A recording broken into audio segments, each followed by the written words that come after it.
भक्त गोरा तू भार। હે મારા પેટમાં અન્ન વગર તમારો અંશ અધૂરો છે.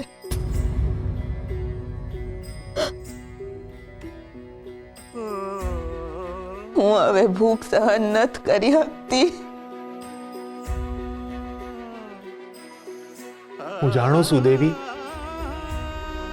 કે તમારા પેટે હાથ આઘાતને સહન કર્યા છે, પણ મારા હરીની જ ઈચ્છા નહીં હોય એટલે જ તો એને બાળકોને આ ધરતી પર આવતા પહેલા એની પાસે બોલાવી લીધા.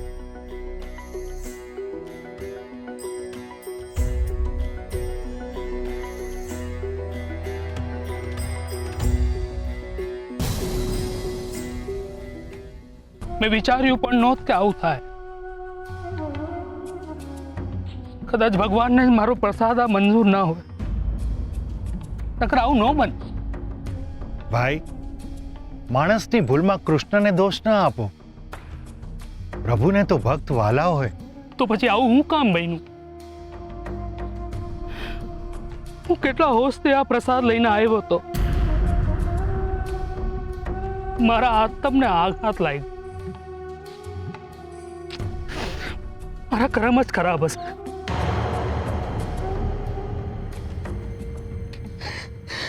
ઈજ તો એની લીલા છે દેવી. પાનખરને વસંતમાં ફેરવે અને બાળપણને યુવાનીમાં. એ હું કરે છે, કેમ કરે છે, ઈ જો સમજી જવાય ને તો જન્મારાના ચક્કરમાંથી મુક્તિ મળી જાય. આપણે જે માટલા અડધા ઘડીને ફોડી નાખી છી એ હું માટીના અભાવને કારણે ના, એના અધૂરા ઘડતરના અભાવને કારણે. મારો કાનો આ વખતે એના જેવો જ બાળ ગોપાલ તારી કુખે આપશે. કાચું માટલું નહીં મોકલાવે મારો હરી.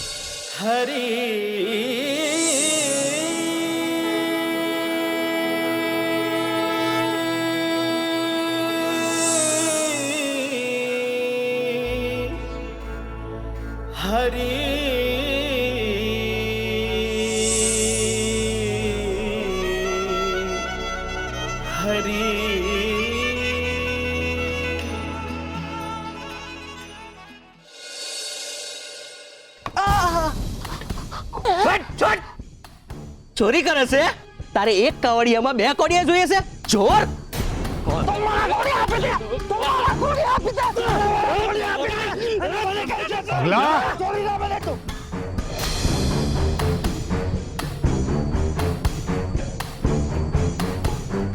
બસ પગલા, બસ. જોયું પુલકેશીભાઈ, આ માણસની નફટાઈ. કૃષ્ણ સામે કરમ બગાડે છે. ભગવાનનો ભય નથી. તો હું કરું? બધું મફતમાં દઈ દઉં? હું દાન ધર્મ કરવા બેઠો છું. દયા ધર્મ ન કરતો કાંઈ નહીં, પણ ધર્મ આડે મનમાં થોડી દયા તો રાખ. મેં તને કાવડિયા ગણીને આલ્યા છે, પણ ભૂલ મારી જ છે. એ તારે અહીંયા આવ્યો એ મારો ગુનો. બાકી પરમાને અહીંયાથી કોડિયા લીધા હોત તો આવું ન થાત. યાદ જા તું. એ પેલા પરમાને યાદ જા. આમ એ ભગતડાને છે ને કાંઈ આવડતું નથી. મારા તો કોડિયા કાણા છે, બાકી એના તો છે ને નસીબ કાણા છે, નસીબ. અને એના અહીંયાથી જે કોડિયા લેશે ને એનું તો ધનોત પનોત નીકળી જાય. હવે બસ પગલા, બસ. તારી જીભને પાછી વાળ. આ માટી સાથે રહીને તારા મનમાં માટી ભરાઈ ગઈ છે. અરે પરમો તો ભગત માણસ છે. એના મનમાં માટી નહીં, મોહન છે. અને આ તું નથી બોલતો. તારી પરમા પ્રત્યેની ઈર્ષા બોલી રહી છે, ઈર્ષા. પણ તને ખબર નથી, તારા મનમાં જે ઈર્ષાનો નિભેડો સળગાવ્યો છે ને એમાં તારી સમજણ જ સળગી ગઈ છે. હા, તમે તો હવે ભગતડાના જ શબ્દ બોલશો ને. જાઓ તમે એ પરમા પાસે જાઓ. કૃષ્ણના નામે તરવાનું એને તરકટ રચી નાખ્યું છે. તમે હંધાઈ છે ને એમાં ડૂબી જાઓ. હું તો કહું છું એ પરમાને જ ભગવાન બનાવી દો અને એનું જ મંદિર બનાવી દો. હવે અહીંયા ઊભા ઊભા જોવો છો શું? જાઓ જાઓ એની જોડે જાઓ. અહીંયા ઊભા ઊભા મારો ધંધો બગાડો છો, એના કરતા એના ધતિંગમાં ઉમેરો કરો. જાઓ. ચાલો. હા, જા નીકળ. ભાઈ આ પરમો છે કોણ? હંદા એનું નામ દેતા હતા. આ ગામના ચોરે એનું નામ સાંભળ્યું હતું. આ મંદિરે પૂજારીજી પણ એનું નામ દેતા હતા ને પેલો માટલા વાળો પણ એનું નામ દેતો હતો. કોણ છે આ પરમો? ભગવાનનો માણસ.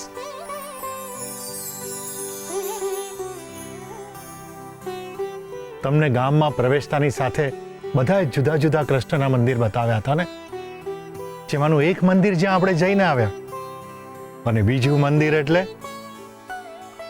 પરમા ભગતનું ખોરડું.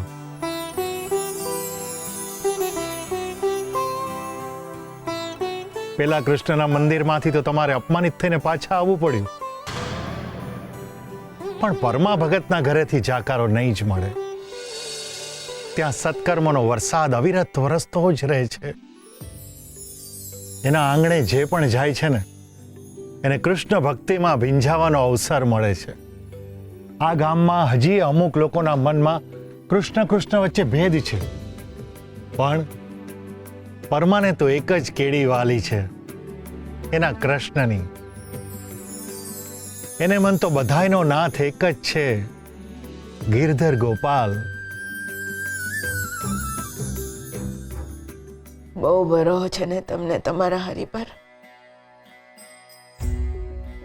ભરોહો નહીં, શ્રદ્ધા છે, શ્રદ્ધા.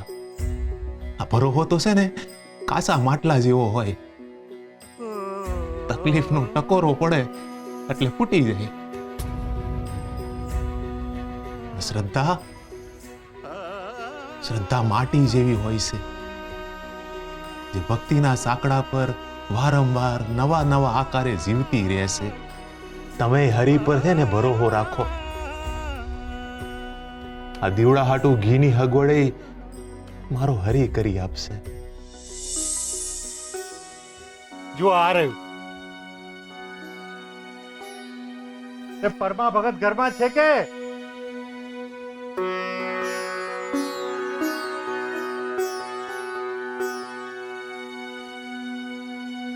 આ રહ્યું પરમા ભગતનું ઘર.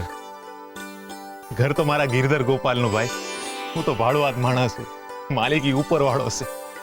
આવો બેહો.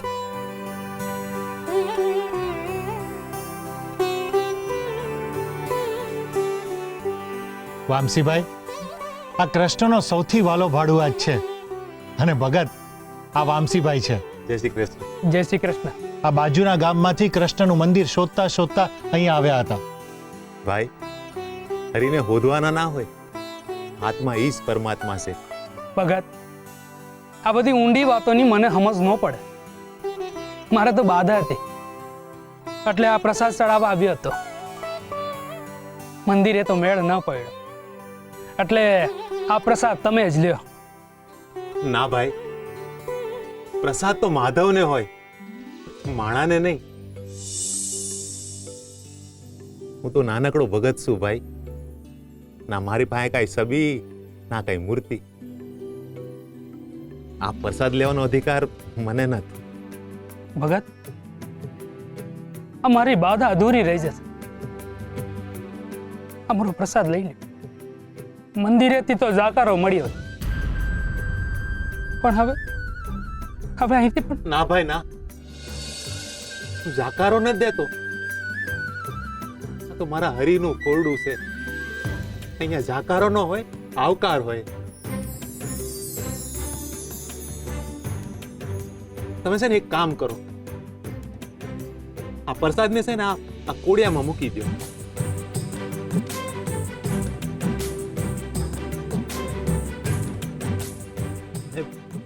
આના બદલામાં છે ને તમે આ કોડિયા લઈ જાઓ. તમે એમ માનજો કે પ્રસાદના બદલામાં પ્રસાદ મળ્યો તો.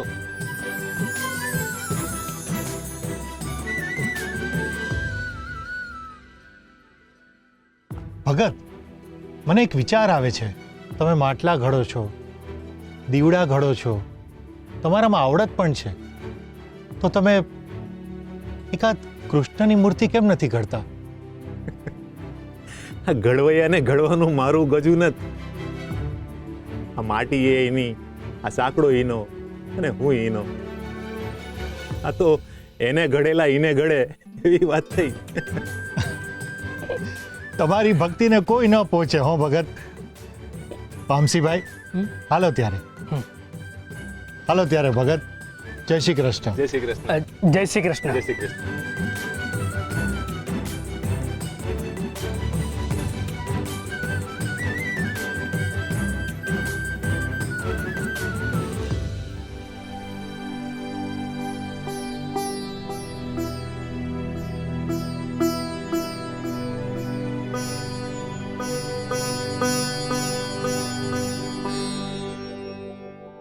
દેવી,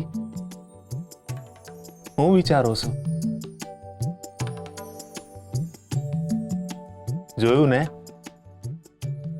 આપણા દીવાની ચિંતા આપણા કરતા હરીને વધારે છે. એના નામના દીવાનું ઘી ઈ કદી ખૂટવા ન દે.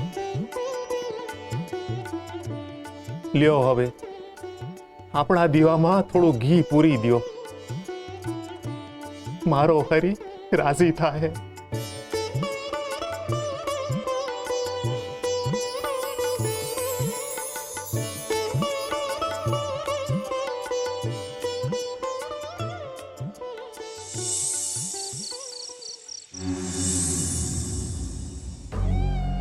હરે કૃષ્ણ હરે કૃષ્ણ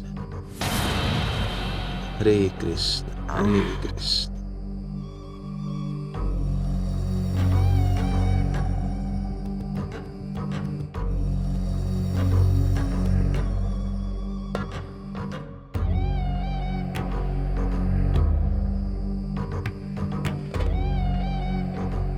હરે કૃષ્ણ હરે કૃષ્ણ.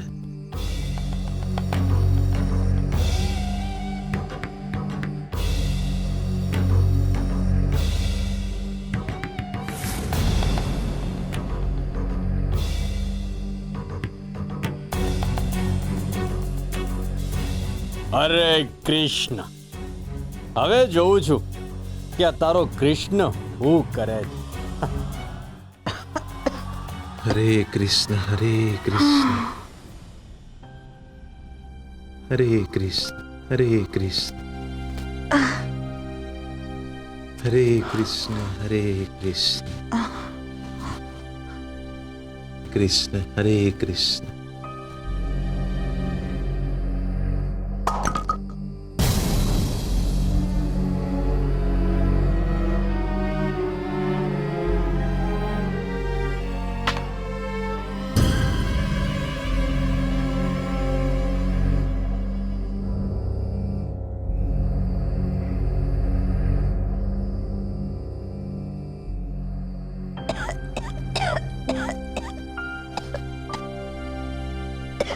દેવી,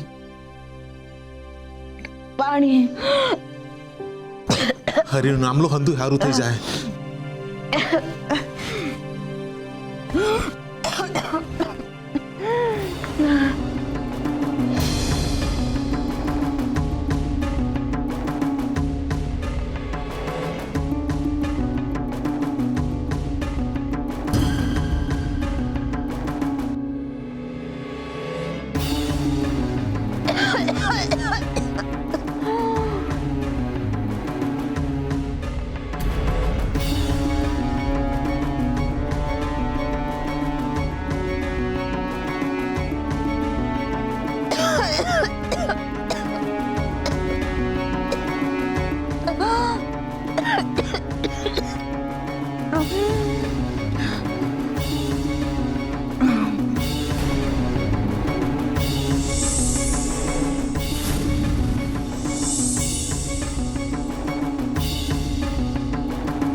દેવી, હું તમારા આટો છે ને તુલસી પત્ર લેતો આવું છું.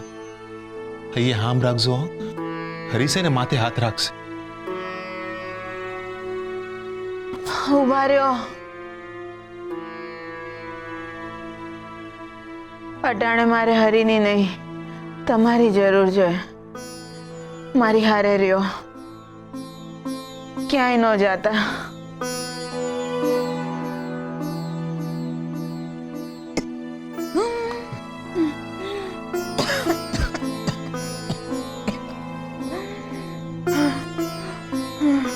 શ્રી હરિ, શ્રી હરિ, શ્રી હરિ, શ્રી હરિ, શ્રી હરિ, શ્રી હરિ. શ્રી હરિ, શ્રી હરિ.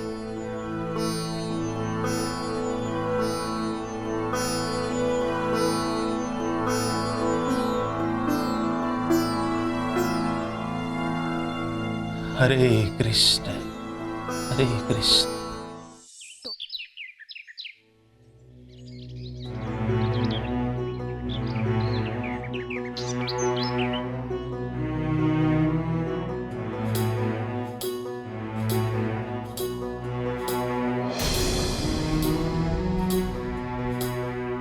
ભગત, ભગત, જગ મારો, જો હું થયું. હો માડી રે, આ ભગત નું ધ્યાન નહીં ગયું. ભગત, દેવી, હું થયું? આ કોડિયાનો ટોપલો પડ્યો તો ને, ક્યાં ગયો? કાલ તો આવી જતો, પણ અટાણે નાથ. તમે ક્યાં બીજે તો નથી મૂક્યો ને? ભગત, ભક્તિમાં તમે ભૂલી જાઓ, હું નહીં. અને મેં મૂક્યો હોય તો મને યાદ હોય જ. અને હું તો ટોપલાને અડીએ નથી. એ ટોપલાને કાંઈ પગ તો હોય ને કે હાલીને જતો રહ્યો હશે.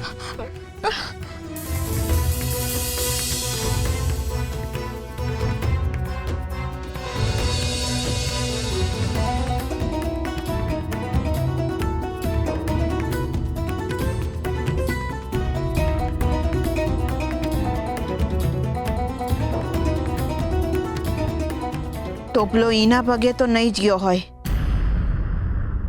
પણ કોકના માથે જરૂર ગયો છે. એટલે તમે કહેવા હું માંગો છો? ભગત, આ લાકડી, આ લાકડી આપણી નથી. એ જ આ લાકડી અહીં એના પગે તો હાલીને નહીં આવી હોય ને.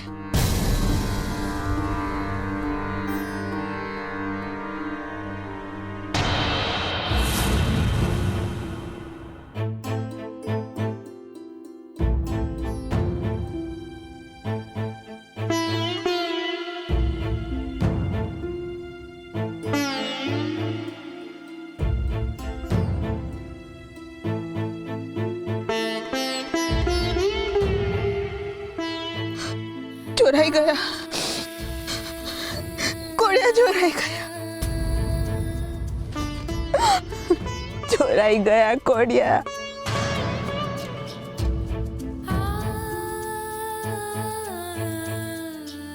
ભગત, આપણા કોડિયા ચોરાઈ ગયા.